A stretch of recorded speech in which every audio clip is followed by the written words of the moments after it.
Hi everyone, this is Rob from Practical Tactical, and today I'm going to do a quick video on how to clean a Smith and Wesson M&P pistol. So this is my Shield 45. We just got back from a range trip and it needs to be cleaned. So I figured I would do that on camera. It is worth it to note that while we're working with an M&P pistol, the cleaning steps that you see here will be very similar for Glocks, Canics, the SIG P365, and a lot of other polymer framed striker fired pistols. Before we start cleaning, I wanted to just go over all of our cleaning materials that I'll be using today. So from top to bottom, I've got some regular white cleaning swabs here. I've got an old toothbrush. Any old toothbrush will do. This is what an Oral-B.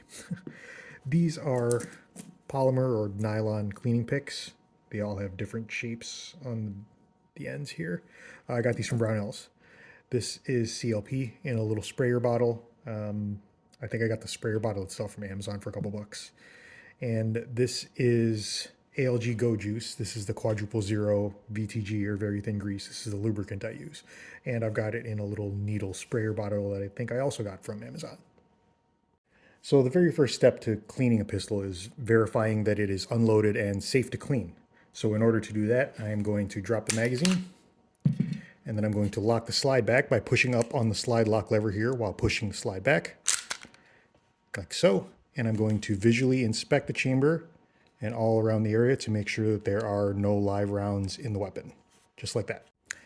The next step to cleaning, now that we've verified that the weapon is empty and safe to work on, is to actually go ahead and break down the weapon. So on the M&P, we're going to do that by first rotating this lever. This is the takedown lever. We're going to rotate it down until it stops. And then inside the chamber, there is going to be a lever down inside there. I'll try to point to it with the pick here. Right there. That is the takedown sear deactivation lever. I'm going to pull that down with a pick. What that does is deactivate the sear so that the pistol can be disassembled without having to pull the trigger. You can pull the trigger just like with the Glock, but I like to do it this way since Smith and Wesson threw in the feature. I like to use it. So now that I've got the sear deactivation lever pulled down, I'm going to disengage the slide catch, and the slide will come off of the frame.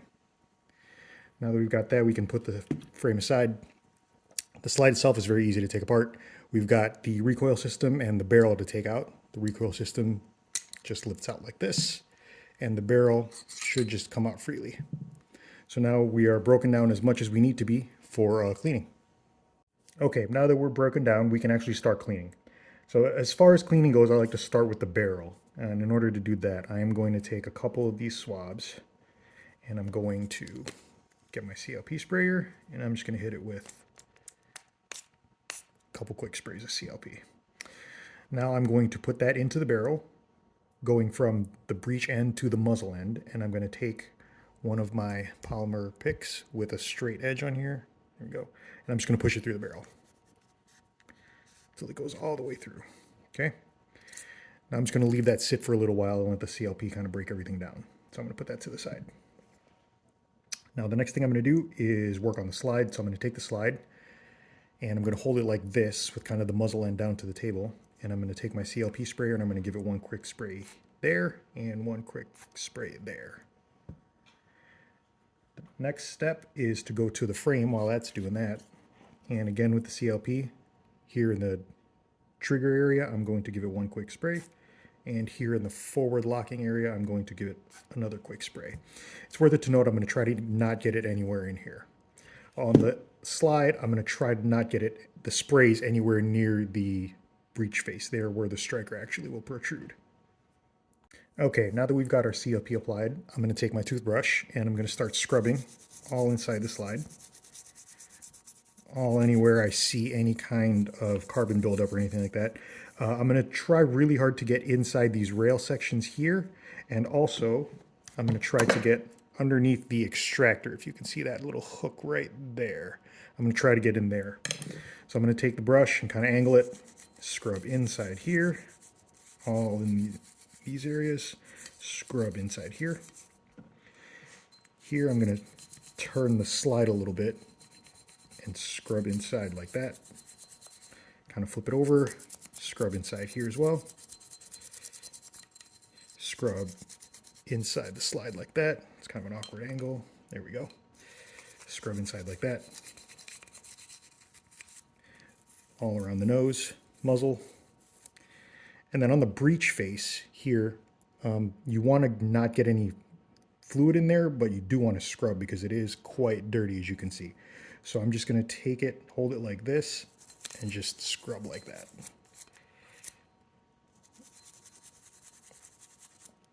Okay. And we keep scrubbing and scrubbing until we get all of the carbon just kind of worked loose. We're not cleaning. We're just trying to break everything loose that we can. Okay, now that we've got a lot of the carbon broken loose, we're going to go in with some clean swabs and we're going to start actually cleaning this out, okay? I like to go in and just kind of do the large areas by hand first. So just kind of start scrubbing in here. As you can see, there's already stuff coming out of it. Just kind of scrub these large areas first. What you can also do is drop a cloth in here and then use the right angle side of a pick and use it to kind of get under these rails in here. So what I'm doing is I'm taking the pick and I'm turning it and putting it in here with the cloth and getting the cloth swab inside there. So I'm going to turn it, get the tip of the pick inside the rail like that, and just kind of scrub like that. So I'm going to do that all the way up and down the rails on both sides, kind of like that. Now again, we're going to pay some special attention to the extractor. That's this little hook right in there.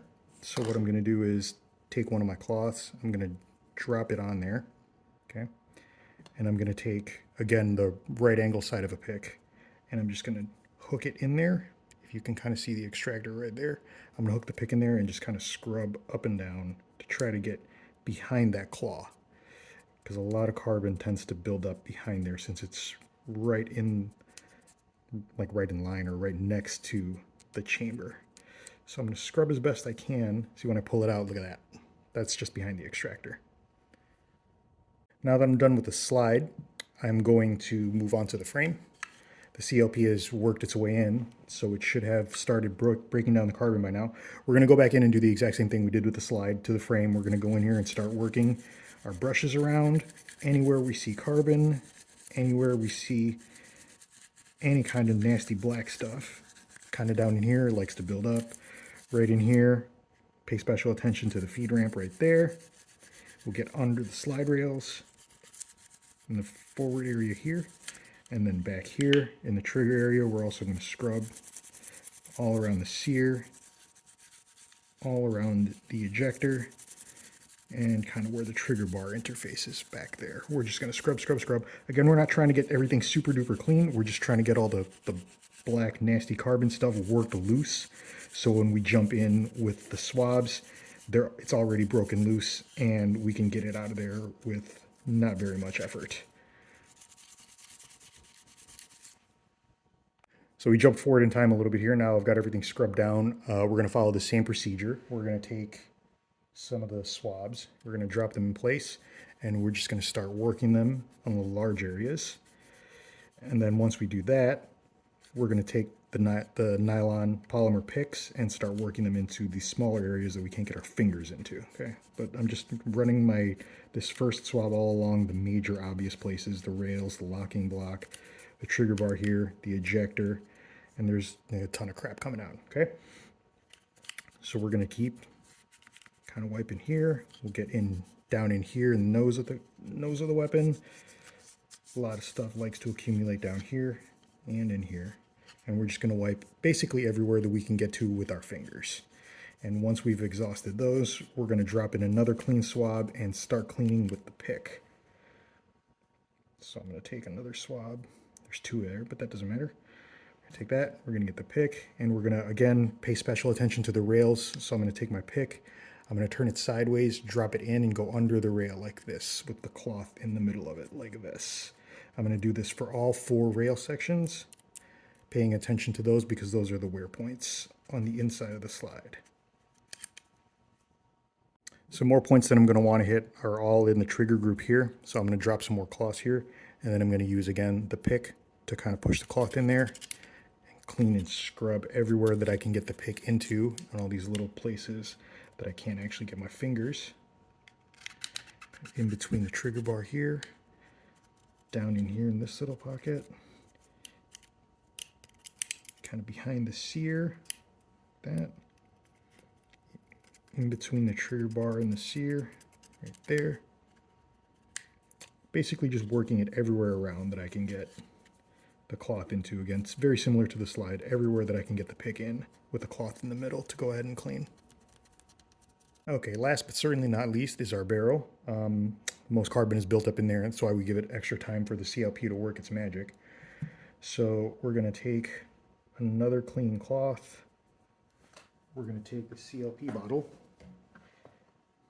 hit it one more time, a couple more times I guess, and we're going to put it through with the flat pick, this. And we're just going to keep running it through from the chamber end to the muzzle end. Keep running it through, keep running it through. Maybe like 4, 5, 6 times. After it runs through a couple times, it'll start bunching up like that. That's totally fine.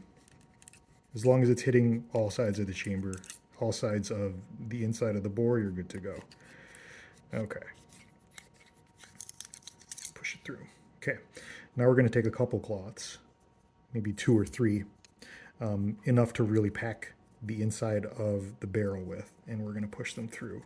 And this should be a little harder to push through, so it's kind of getting all the way through the barrel.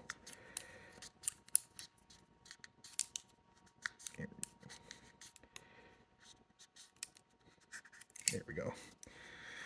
See, it's still a little bit dirty. We're just going to keep pushing this through until it comes through clean, or comes out clean. Getting a little better. We'll stop and change swabs after a couple runs, just to make sure we've gotten everything. Okay. Drop in another one, and we're just going to keep repeating this process until these swabs come out clean and white. With the inside of the barrel done, we just got to do the outside. That's not very hard to do. So we're just going to take a swab, hit it with CLP, and we're just going to wipe it down. This one I don't really feel the need to have any kind of pick or anything to get in. Just kind of wipe it down. If you really need to, you can use a pick to get into the locking lugs here. I typically just kind of work it in there with my finger and my fingernails. Then I fold it up like this, and kind of tuck it back in here and do one of these guys. Just kind of work it back and forth with my fingers like that. And that should get back in there. There's some dirt there. So we're just going to clean all the way around.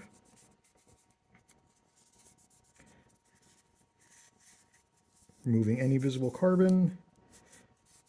Making sure we get all surfaces.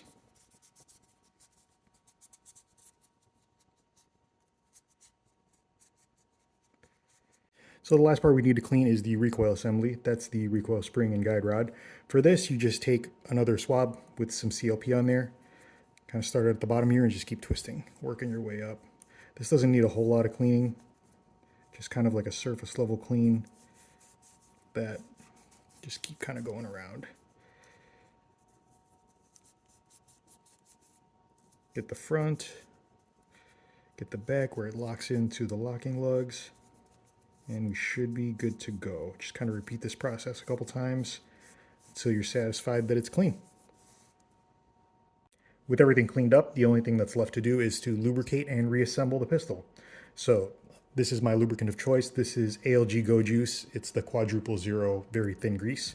This is what I'm going to use to lubricate. So the first thing we're going to do is drop the barrel back into the slide by putting 1 drop of grease right there and another drop of grease right there. These are the 2 lubrication points that Smith and Wesson recommends in the manual. I also like to run my finger around the muzzle end of this here. And then I'm going to pick up the slide, drop the barrel in there. Then I'm going to take my recoil assembly. I'm going to take the larger part here and drop it into the slot in the slide. Push it in there and make sure it drops into place. Now as far as the frame goes, there are 5 more points here, 1 on each of the rails and 1 at the top of the trigger bar.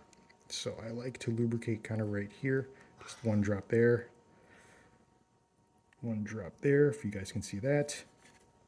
Here again on the front of this, kind of on the front corner, Put a drop there, and one at the top of the bar where the striker safety would be.